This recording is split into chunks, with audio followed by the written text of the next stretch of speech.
Praise the Lord. നല്ല അനുഗ്രഹിക്കപ്പെട്ട പുതിയൊരു ദിവസത്തിനായിട്ട് ദൈവത്തെ സ്തോത്രം ചെയ്യാം. ഞാൻ എടുത്തിരിക്കുന്നതായിട്ടുള്ള വേദഭാഗം എഫെസ്യർക്ക് എഴുതിയ ലേഖനം അതിൻ്റെ 6-ാമത്തെ അധ്യായം 10-ാമത്തെ വാക്യം മുതൽ താഴോട്ട് പ്രകാരം പറയുന്നു. ഒടുവിൽ കർത്താവിലും അവൻ്റെ അമിത ബലത്തിലും ശക്തിപ്പെടുകയും പിശാചിൻ്റെ തന്ത്രങ്ങളോട് എതിർത്ത് നിൽപ്പാൻ കഴിയേണ്ടതിന് ദൈവത്തിൻ്റെ സർവായുധ വർഗം ധരിച്ചുകൊള്ളുകയും. അമീൻ. നല്ല വചനങ്ങൾക്കായിട്ട്, അനുഗ്രഹിക്കപ്പെട്ട വചനങ്ങൾക്കായിട്ട് ദൈവത്തെ നമുക്ക് സ്തോത്രം ചെയ്യാം. ഇവിടെ പറയുന്നത് കർത്താവിൻ്റെ അമിത ബലത്തിൽ നമ്മൾ ശക്തിപ്പെടണം. അമീൻ. കർത്താവ് നമുക്കറിയാം, 2 കൊരിന്ത്യർ 4-ാമത്തെ അധ്യായം 7-ാമത്തെ വാക്യം പറയുന്നു, ഈ അത്യന്ത ശക്തി ഞങ്ങളുടെ സ്വന്തമെന്നല്ല ദൈവത്തിൻ്റെ ദാനമാകുന്നു. അപ്പോൾ ദൈവികമാകുന്ന ഒരു ശക്തി,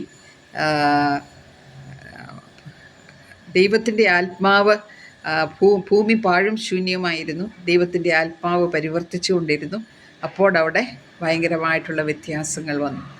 അതുപോലെ ദൈവശക്തി നിങ്ങളുടെ മേൽ വരുമ്പോൾ അപ്പോസ്തല പ്രവൃത്തികൾ 1:8 നിങ്ങൾ ശക്തി പ്രാപിച്ചിട്ട് നിങ്ങൾ എല്ലായിടത്തും ദൈവത്തിൻ്റെ സാക്ഷികളാകും. അതുകൊണ്ട് നമ്മുടെ സ്വന്തം ശക്തി കൊണ്ടോ ബലം കൊണ്ടോ അല്ല നമ്മൾ ഇത്രയും നാളും ജീവിച്ചത്.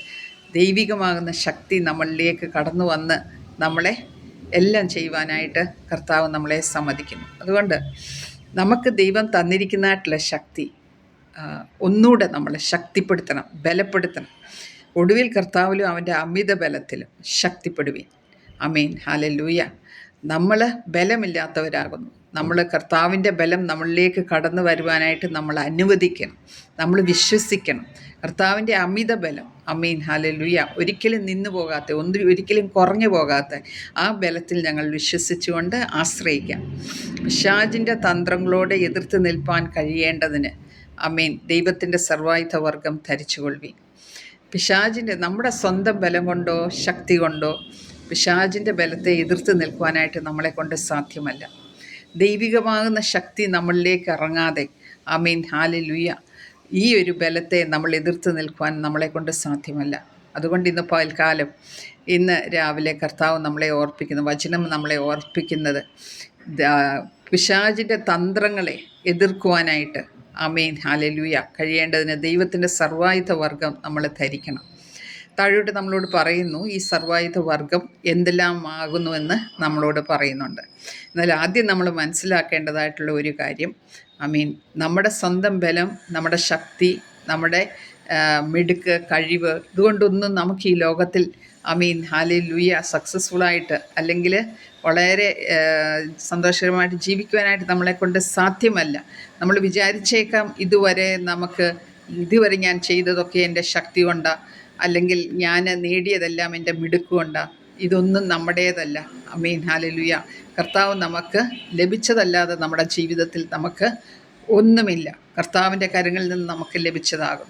അതുകൊണ്ട് ഇവിടെ പിശാചിൻ്റെ തന്ത്രങ്ങളോട് നമുക്ക് എതിർത്ത് നിൽക്കണമെങ്കിൽ, നമ്മൾ വിജയകരമായിട്ടുള്ള ഒരു ക്രിസ്തീയ ജീവിതം നമ്മൾ നയിക്കണമെങ്കിൽ കർത്താവിലും അവൻ്റെ അമിത ബലത്തിലും നമ്മൾ ശക്തിപ്പെടണം.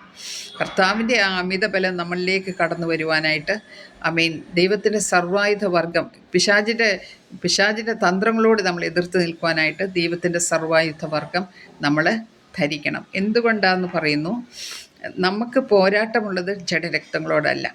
ഈ ലോകത്തിൽ നാം ജീവിക്കുന്നുണ്ട്, നമുക്ക് പലരോട് ശത്രുതയുണ്ടായിരിക്കാം. പല ആൾക്കാരെ നമ്മൾ കാണുന്നു, പല സർക്കംസ്റ്റൻസസിൽ കൂടെ നമ്മൾ പോകുന്നു. അപ്പോൾ നമുക്ക് വിപരീതമായിട്ട് കടന്നു വരുന്നതായിട്ടുള്ള അനേക ശക്തികൾ ലോകപ്രകാരമുണ്ട്. എന്നാൽ ഒരു സഹോദരനോട് നമ്മൾ ചിലപ്പോൾ വഴക്കുണ്ടാക്കിയേക്കാം. ഇവിടെ വചനം നമ്മെ ഓർപ്പിക്കുന്നത്, നമുക്ക് പോരാട്ടമുള്ളത് ജഡരക്തങ്ങളോടല്ല. ഇതൊക്കെ വളരെ സിമ്പിളായിട്ടുള്ള കാര്യമാണ്, ജഡരക്തങ്ങളോടുള്ള ഒരു വഴക്കും പ്രയാസവും ഒക്കെ. അതിനേക്കാട്ടിലും ഭയങ്കരമായിട്ടുള്ള ഒരു കാര്യമാകുന്നു നമുക്ക് പോരാട്ടമുള്ളത്. നമുക്കെന്ന് പറയുന്ന ആർക്കാ? ദൈവമക്കൾക്ക്, കർത്താവിലോട്ട് വന്ന മക്കൾക്ക്. അമീൻ, ഹല്ലേലൂയ. അവരോടാകുന്നു പറയുന്നത്, ഒടുവിൽ കർത്താവിലും അവൻ്റെ അമിത ബലത്തിലും നമ്മൾ ശക്തിപ്പെടണം. നമ്മൾ ലോകപ്രകാരം ജീവിക്കുന്ന മക്കളെ കൂട്ടല്ല, നമ്മൾ കർത്താവിൽ ആശ്രയിച്ചുകൊണ്ട് ജീവിക്കുന്ന മക്കളാണ്. അതുകൊണ്ട് ദൈവത്തിൻ്റെ ബലം ധരിച്ചാലേ ഒക്കത്തുള്ളൂ എന്ന് പറഞ്ഞാൽ പിശാചിനോട് നമ്മൾ എതിർത്ത് നിൽക്കണമെങ്കിൽ അവൻ്റെ ശക്തിക്ക് നമുക്ക് നിൽക്കാനായിട്ട് സാധിക്കത്തില്ല. അതുകൊണ്ട് നമ്മൾ കർത്താവിനും അവൻ്റെ അമിത ബലത്തിലും നമ്മൾ ശക്തിപ്പെടണം. പിശാചിൻ്റെ തന്ത്രങ്ങളെ എതിർത്ത് നിൽക്കുവാനായിട്ട് ദൈവത്തിൻ്റെ സർവായുധ വർഗം നമ്മൾ ധരിക്കണം. അപ്പോൾ ഒരു കാര്യം നമ്മൾ ഷുവറായിട്ട് നമ്മുടെ ജീവിതത്തിൽ ചെയ്യണം, ദൈവത്തിൻ്റെ സർവായുധ വർഗം നമ്മുടെ ജീവിതത്തിൽ നമ്മൾ ധരിക്കണം. എന്തുകൊണ്ടാകുന്നു? നമുക്ക് പോരാട്ടമുള്ളത് ജഡരക്തങ്ങളോടല്ല. ആമേൻ. ഈ ലോകത്തിൽ നടക്കുന്ന ചെറിയ വഴക്കുകൾ, അങ്ങോട്ടും ഇങ്ങോട്ടും വരുന്നതായിട്ടുള്ള വഴക്കുകൾ, അതല്ല നമ്മുടെ ജീവിതത്തിലുള്ളത്. നമ്മുടെ പോരാട്ടം വാഴ്ചകളോടും അധികാരങ്ങളോടും ഈ അന്ധകാരത്തിൻ്റെ ലോകാധിപതികളോടും സ്വർലോകങ്ങളിലെ ദുഷ്ടാത്മസേനകളോടും അത്രേ. 4 കാര്യങ്ങളുണ്ട്. വാഴ്ചകളോട്, അധികാരങ്ങളോട്. അപ്പോൾ നമുക്ക് മേലെ നമ്മൾ കാണാത്ത ഒരു മണ്ഡലത്തിൽ, ആത്മീയ മണ്ഡലത്തിൽ നമുക്ക് ഒരു യുദ്ധമുണ്ട്. ഹല്ലേലൂയ. നമ്മളെ എതിർക്കുന്ന ശക്തികളുണ്ട്. ഈ ശക്തിക്കെതിരെ നമ്മൾ നിൽക്കണമെങ്കിൽ ഹല്ലേലൂയ, ഈ സർവായുധ വർഗം നമുക്ക് ധരിച്ചാലേ ഒക്കത്തുള്ളൂ. നമുക്ക് പോരാട്ടമുള്ളത് നമുക്ക് അധികാരങ്ങളോട്, വാഴ്ചകളോട്, അധികാരങ്ങളോട്. ജസ്റ്റ് ലൈക്ക് നമുക്ക് ഇവിടെ ലോകത്തിൽ നമ്മൾ നോക്കിക്കഴിഞ്ഞാൽ നമ്മളെ ഭരിക്കുന്നതായിട്ടുള്ള ഒരു ഗവൺമെൻറ് ഉണ്ട്. ആ ഗവൺമെൻറ്റിൻ്റെ മെയിൻ അടിയിലോട്ട് പല ഡിവിഷൻസ് ഉണ്ട്, പല ആൾക്കാരുണ്ട് അപ്പോയിൻ്റ് ചെയ്തിരിക്കുന്നത്. അങ്ങനെയുള്ള അതുണ്ട്. അതുപോലെ തന്നെയാകുന്നു അവിടെയും ഈ നമുക്ക് കാണാത്ത മണ്ഡലങ്ങളിൽ നമുക്കെതിരെ പ്രവർത്തിക്കുന്നതായിട്ടുള്ള പിശാചിൻ്റെ തന്ത്രങ്ങൾ, പിശാചിൻ്റെ കൂട്ടമുണ്ട്. നമുക്ക് പോരാട്ടമുള്ളത് ജഡരക്തങ്ങളോടല്ല. വാഴ്ചകളുണ്ട്, അധികാരങ്ങളുണ്ട്, അന്ധകാരത്തിൻ്റെ ലോകാധിപതികളുണ്ട്, സ്വർലോകങ്ങളിലെ ദുഷ്ടാത്മസേനകളുണ്ട്. ഹല്ലേലൂയ. അപ്പോൾ ഇവയോടാകുന്നു. ഇത് നമുക്ക് ഓരോന്നായിട്ട് നമുക്ക് ഡീറ്റെയിൽഡായിട്ട് പഠിച്ചാൽ നല്ലതാണ്. പക്ഷേ നമ്മളിത് അറിഞ്ഞിരുന്നാൽ മതി. നമുക്ക് പോരാട്ടമുള്ളത് ജഡരക്തങ്ങളോടല്ല എന്ന് നമ്മൾ മനസ്സിലാക്കി, വാഴ്ചകളോടും അധികാരങ്ങളോടും സ്വർലോകങ്ങളിലെ ദുഷ്ടാത്മസേനകളോടും ഈ ലോകത്തിൻ്റെ അധിപതികളോടും ആകുന്നു നമുക്ക് പോരാട്ടമുള്ളത്. അപ്പോൾ ഇതിനോട് എതിർത്ത് നിൽക്കാനായിട്ട് നമ്മൾ ഹല്ലേലൂയ, നമ്മളെക്കൊണ്ട് സാധ്യമല്ല. ഇത് ആത്മീയ മണ്ഡലത്തിൽ നടക്കുന്നതായിട്ടുള്ളതാകുന്നു. അതുകൊണ്ട് ഹല്ലേലൂയ, നമ്മൾ ആത്മീക മനുഷ്യരായെങ്കിൽ മാത്രമേ ഇതിനോട് എതിർത്ത് നിൽക്കുവാനായിട്ട് സാധിക്കത്തുള്ളൂ. ഒരു ജഡീക മനുഷ്യൻ ഇതിനോട് എതിർത്ത് നിൽക്കുവാനായിട്ട് സാധിക്കത്തില്ല. എന്നാന്ന് പറഞ്ഞാൽ ഇത് സ്പിരിറ്റ് വേൾഡിലാകുന്നു ഇറ്റ് ഇസ് ഹാപ്പനിങ്. അതുപോലെ തന്നെ അതുകൊണ്ട് നിങ്ങൾ ദുർദിവസത്തെ എതിർപ്പാനും സകലവും സമാപിച്ചിട്ട് ഉറച്ചു നിൽപ്പാനും കഴിയേണ്ടതിന് ദൈവത്തിൻ്റെ സർവായുധ വർഗം എടുത്തുകൊള്ളുവിൻ. ആദ്യം പറഞ്ഞു നമ്മൾ ദൈവത്തിൻ്റെ സർവായുധ വർഗം ധരിച്ചു കൊള്ളണം. ഹല്ലേലൂയ, അതിനെ എടുത്തുകൊള്ളണം. പിന്നെയും പറയുന്നത് ദുർദിവസത്തിൽ എതിർപ്പാനായിട്ട്, സകലവും സമാപിച്ചിട്ട് ഉറച്ചു നിൽപ്പാനായിട്ട് നമ്മൾ ഇവയെ എടുത്ത് നിൽക്കണം. എന്താണിത് സർവായുധ വർഗം? നിങ്ങളുടെ അരയ്ക്ക് സത്യം കെട്ടിയും നീതി എന്ന കവചം ധരിച്ചു. സത്യം, നമുക്കറിയാം സത്യം എന്തോ, സത്യം യേശു ക്രിസ്തു ആകുന്നു. നമ്മൾ സത്യമുള്ളവരായിരിക്കണം, നമ്മൾ സത്യം സംസാരിക്കണം, നമ്മൾ സത്യമായിട്ടുള്ളത് പ്രവർത്തിക്കണം, സത്യമായിട്ട് നമ്മൾ ജീവിക്കണം. പൂർണ്ണ ഹൃദയത്തോടെ നമ്മൾ ദൈവത്തെ നമുക്ക് ആരാധിക്കണം. എല്ലാത്തിലും ഒരു സത്യം കാണണം. അതുകൊണ്ട് സത്യമുള്ളവരായിട്ട് നാം മാറണം. സത്യം നമ്മുടെ അരയ്ക്ക് കെട്ടണം. അരയ്ക്ക് കെട്ടുക എന്ന് പറഞ്ഞു കഴിഞ്ഞാൽ പണ്ടുള്ള ജോലിക്കാർ അല്ലെങ്കിൽ യുദ്ധത്തിന് പോകുന്ന ആൾക്കാരൊക്കെ അര മുറുക്കും എന്ന് പറഞ്ഞാൽ അവിടുത്തെ ബെൽറ്റ് നല്ലതായിട്ട് ടൈറ്റായിട്ടിരുന്നെങ്കിൽ മാത്രമേ ആ ഒരു ഇത് കിട്ടത്തുള്ളൂ, നമുക്കൊരു ശക്തി കിട്ടത്തുള്ളൂ. തളർന്നു പോകാതിരിക്കാനായിട്ട് നീതി എന്ന കവചം നമ്മൾ ധരിക്കണം. ഹല്ലേലൂയ. നമ്മൾ നീതീകരിക്കപ്പെട്ടവരാകുന്നു. കർത്താവിലോട്ട് കടന്നു വന്നപ്പോഴത്തേനും ഹല്ലേലൂയ, ആ ഒരു നീതീകരണം നമ്മൾ നടന്നിട്ടുണ്ട്. അതുകൊണ്ട് നമ്മൾ മനസ്സിലാക്കണം, നമ്മൾ നീതീകരിക്കപ്പെട്ടവരാകുന്നു. നീതി പ്രവർത്തിച്ചുകൊണ്ട് നമ്മൾ ജീവിക്കണം. അനീതിക്ക് നമ്മൾ നിൽക്കാനായിട്ട് പാടില്ല. അനീതിയുള്ളവരോട് കൂട്ടുകെട്ട നമുക്ക് പാടില്ല. എന്നാന്ന് പറഞ്ഞു കഴിഞ്ഞാൽ നമ്മൾ സത്യം അരയ്ക്ക് കെട്ടിയും സത്യമുള്ളവരായിട്ടും നീതി എപ്പോഴും നമ്മുടെ ജീവിതത്തിൽ പ്രവർത്തിക്കുന്നവരും ആയിരിക്കണം. സമാധാന സുവിശേഷത്തിനായിട്ടുള്ള ഒരുക്കം കാലിന്. ഹല്ലേലൂയ. വചനം നമ്മെ പഠിപ്പിക്കുന്നു, നന്മ ഘോഷിക്കുന്നവരുടെ കാല്, സുവിശേഷം ഘോഷിക്കുന്നവരുടെ കാല് എത്ര മനോഹരം. ഹല്ലേലൂയ. അതുകൊണ്ട് എപ്പോഴും സമാധാന സുവിശേഷത്തിനായിട്ടുള്ള ഒരുക്കം കാലിന് ചെരിപ്പാക്കുകയും നമ്മൾ സമാധാനം ഉണ്ടാക്കുന്നവരായിട്ട് മാറണം. ഉള്ളവരായിട്ട് മാറണം. നമ്മൾ ഒരിടത്ത് ചെന്ന് കഴിഞ്ഞാൽ അവിടെ അസമാധാനം വരുത്തുകയല്ല, നമ്മൾ മറിച്ച് സമാധാനം മറ്റുള്ളവർക്ക് കൊടുക്കുന്നവരായിട്ട്. ആമേൻ, ഹല്ലേലൂയ. പ്രശ്നങ്ങളും പ്രയാസങ്ങളും ഭയങ്കര വഴക്കും എല്ലാം ഉണ്ടായിരിക്കുന്ന സാഹചര്യത്തിലേക്ക് നമ്മൾ കടന്നു ചെല്ലുന്നുണ്ടേ, അവിടെ നമ്മളൊരു സമാധാനം ഉണ്ടാക്കുന്നവരായി, നമ്മളൊരു സമാധാന പ്രിയനായിട്ട്, സമാധാന സുവിശേഷത്തിനായിട്ടുള്ള ഒരുക്കം നമ്മുടെ ചെരിപ്പാക്കി. എല്ലാറ്റിനും മീതെ ദുഷ്ടൻ്റെ തീയമ്പുകളെ ഒക്കെയും കെടുക്കുവാൻ തക്കവണ്ണം വിശ്വാസം എന്ന പരിചയം എടുത്തുകൊള്ളുവിൻ. വിശ്വാസമില്ലാതെ നമുക്ക് ഈ ലോകത്തിൽ ജീവിക്കുവാനായിട്ട്, ഒരു ക്രിസ്തീയ മകനും മകളുമായിട്ട് ജീവിക്കാനായിട്ട് സാധിക്കത്തില്ല. നമ്മൾ വിശ്വാസത്തിൽ ഉറയ്ക്കുന്നവരായിരിക്കണം, വിശ്വാസത്തിൽ അടിസ്ഥാനമുള്ളവരായിരിക്കണം. വിശ്വാസമാകുന്നു നമ്മളെ മുമ്പോട്ട് നയിക്കുന്നത്. ആമീൻ. ഒരു മനുഷ്യൻ്റെ ജീവിതത്തിൽ അടിസ്ഥാനപരമായിട്ടുള്ള ഒരു കാര്യം, ആമീൻ, ഹല്ലേലൂയ, വിശ്വാസമാകുന്നു. നിന്റെ വിശ്വാസം നിന്നെ രക്ഷിച്ചിരിക്കുന്നു. കർത്താവിന് വചനത്തിൽ പറയുന്ന അവിടെ ഒരു വിശ്വാസം കണ്ടില്ല. മനുഷ്യരുടെ ഇടയിൽ ആ വിശ്വാസം ഇല്ലാഞ്ഞതുകൊണ്ട് കർത്താവിന് അവിടെ പ്രവർത്തിക്കുവാനായിട്ട് സാധിച്ചില്ല. അതുകൊണ്ട് ഇന്ന് നമുക്ക് വേണ്ടി കർത്താവ് പ്രവർത്തിക്കണമെങ്കിൽ, ആമീൻ, ഹല്ലേലൂയ, നാം വിശ്വാസമുള്ളവരായിട്ട്, വിശ്വാസം എന്ന പരിചയം നമ്മൾ എടുക്കണം. അതാകുന്ന സർവായുധ വർഗത്തിൻ്റെ ഒരെണ്ണം.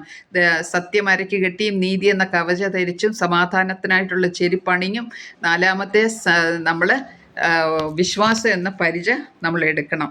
ആമീൻ, ഹല്ലേലൂയ. രക്ഷ എന്ന ശിരസ്ത്രം, ദൈവവചനം എന്ന ആത്മാവിൻ്റെ വാളും കൈക്കൊള്ളുവീൻ. രക്ഷിക്കപ്പെട്ടവരായിരിക്കണം. ഇന്നെന്നെ കേൾക്കുന്ന ആരെങ്കിലും ആ രക്ഷയുടെ അനുഭവത്തിലേക്ക് വരാത്തവരുണ്ടെങ്കിൽ, ആമീൻ, ഹല്ലേലൂയ, കർത്താവിനോട് പ്രാർത്ഥിച്ച് ആ രക്ഷയുടെ അനുഭവത്തിലേക്ക് നമ്മൾ കടന്നു വരട്ടെ എന്ന് അടിയൻ പ്രാർത്ഥിക്കുന്നു. അതുപോലെ ദൈവവചനം എന്ന ആത്മാവിൻ്റെ വാള്, നമുക്കറിയാം ദൈവവചനം ആത്മാവിൻ്റെ വാളാകുന്നു. ദൈവത്തിൻ്റെ വചനം ജീവനും ചൈതന്യമുള്ളതാകുന്നു.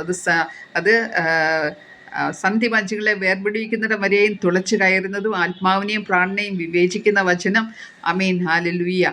ആ വചനം നമ്മളെ ആത്മാവിൻ്റെ വാളാകുന്ന വചനം നമ്മൾ കൈക്കൊള്ളണം. അപ്പോൾ ഈ വചനമില്ലെങ്കിൽ നമുക്ക് മുമ്പോട്ട് പോകാനായിട്ട് പ്രയാസമാകുന്നു. സകലവും പ്രാർത്ഥനയാലും യാചനയാലും ഏത് നേരത്തും ആത്മാവിൽ പ്രാർത്ഥിച്ചും അതിനായി ജാഗരിച്ചും കൊണ്ട് സകല വിശുദ്ധന്മാർക്കും എനിക്ക് വേണ്ടി പ്രാർത്ഥനയിൽ പൂർണ്ണ ശ്രദ്ധ കാണിക്കുവിൻ. ആമീൻ, ഹല്ലേലൂയ. എപ്പോഴും നമ്മൾ പ്രാർത്ഥിക്കുന്നവരായിട്ട് മാറണം. അതിനായി ജാഗരിച്ചും സകല വിശുദ്ധന്മാർക്കും എനിക്കും വേണ്ടി പ്രാർത്ഥിക്കും. അപ്പോൾ സകല വിശുദ്ധന്മാർക്ക് വേണ്ടി പ്രാർത്ഥിക്കണം. പൗലോസ് പറയുന്നത് എനിക്ക് വേണ്ടി പ്രാർത്ഥിക്കണം. അപ്പോൾ പ്രാർത്ഥനയുള്ളവരായിട്ട് മാറണം. ഇതാകുന്നു ഈ സർവായുധ വർഗം. ഞാൻ ചങ്ങല ധരിച്ച് സ്ഥാനാധിപതിയായി സേവിക്കുന്ന സുവിശേഷത്തിൻ്റെ മർമ്മം പ്രാഗൽഭ്യത്തോടെ അറിയിക്കണം. അപ്പം നമ്മൾ കണ്ടു ഈ സർവായുധ വർഗം എന്തിനാ നമ്മളത് ധരിക്കേണ്ടേ? പിശാചിൻ്റെ തന്ത്രങ്ങളെ എതിർത്ത് നിൽക്കുവാനായിട്ട് നമ്മൾ സർവായുധ വർഗം നമ്മൾ എടുക്കണം. ആമേൻ, ഹല്ലേലൂയ. അതിനെ ധരിച്ചു കൊള്ളണം. സർവായുധ വർഗം നമ്മൾ ധരിച്ചു കൊള്ളണം. അതുപോലെ തന്നെ നമുക്ക് പോരാട്ടമുള്ളത് ജഡരക്തങ്ങളോടല്ല, വാഴ്ചകളോടും അധികാരങ്ങളോടും ഈ ലോകത്തിൻ്റെ അധിപതിയോടും സ്വർലോകങ്ങളിലെ ദുഷ്ടാത്മസേനകൾ ഇതിനോട് എതിർത്ത് നിൽക്കണമെങ്കിൽ, ആമീൻ, ഈ സർവായുധ വർഗം എപ്പോഴും നമ്മുടെ ജീവിതത്തിൽ എടുക്കണം. ആമീൻ, ഹല്ലേലൂയ. രക്ഷ, ആമീൻ, അല്ലെങ്കിൽ സത്യം അരയ്ക്ക് കെട്ടിയും നീതി എന്ന കവചം നമ്മൾ ധരിച്ചും, ആമീൻ, ഹല്ലേലൂയ, സമാധാനത്തിനായിട്ടുള്ള ചെരുപ്പ്, സമാധാന സുവിശേഷത്തിനായിട്ടുള്ള ചെരുപ്പ് നമ്മുടെ കാലിൽ നമ്മൾ അണിയണം. അത് കഴിഞ്ഞിട്ട് വിശ്വാസം എന്ന പരിച എന്തിനാകുന്നു? എല്ലാറ്റിനും ദുഷ്ടൻ്റെ തീയമ്പുകളെ കെടുക്കുവാൻ തക്കവണ്ണം, നമുക്കെതിരെ എപ്പോഴും കടന്നു വരുന്നതായിട്ടുള്ള ദുഷ്ടൻ്റെ തീയമ്പുകളെ കെടുക്കുവാൻ തക്കവണ്ണം വിശ്വാസം എന്ന പരിച നമ്മൾ എടുക്കണം. രക്ഷ എന്ന ശിരസ്ത്രം നമ്മൾ അണിയണം. ആമീൻ. രക്ഷിക്കപ്പെട്ടവരായിരിക്കണം. ദൈവവചനം അറിയുന്നവരും വായിക്കുന്നവരും ആയിരിക്കണം. എപ്പോഴും പ്രാർത്ഥിക്കുന്നവരായിരിക്കണം. സത്യം പ്രവർത്തിച്ചുകൊണ്ട് സത്യം മാത്രം ചെയ്തുകൊണ്ട് ജീവിക്കുന്നവരായിരിക്കണം. നീതീകരിക്കപ്പെട്ട കർത്താവിലുള്ള സ്നാനത്തോടെ നമ്മൾ ആ നീതീകരണം പ്രാപിച്ച് ദൈവമക്കളായിട്ട് ജീവിക്കണം. അപ്പോൾ ഇത് സർവായുധം ഇത് കുറേ ഇങ്ങനത്തെ കാര്യങ്ങളാകുന്നു പറഞ്ഞിരിക്കുന്നത്. അതുകൊണ്ട് ഇന്ന് നമ്മൾ ഒടുവിലും ആ കർത്താവിലും അവൻ്റെ അമിതബന്ധത്തിലും ശക്തിപ്പെടുവേൻ. പിശാചിൻ്റെ തന്ത്രങ്ങളെ എതിർത്ത് നിൽപ്പാൻ കഴിയേണ്ടതിന് ദൈവത്തിൻ്റെ സർവായുധ വർഗം ധരിച്ചോളീൻ. നമ്മൾ കേട്ടു സർവായുധ വർഗം എന്ന് വെച്ച് കഴിഞ്ഞാൽ എന്താകുന്നു? നമ്മളെ തന്നെ ദൈവസന്നിധിയിലേക്ക് താഴ്ത്തി സമർപ്പിക്കാം. നമ്മൾ ഈ സർവായുധ വർഗം ധരിക്കുകയും എടുക്കുകയും ചെയ്തുകൊണ്ട് ജീവിക്കുവാനായിട്ട്.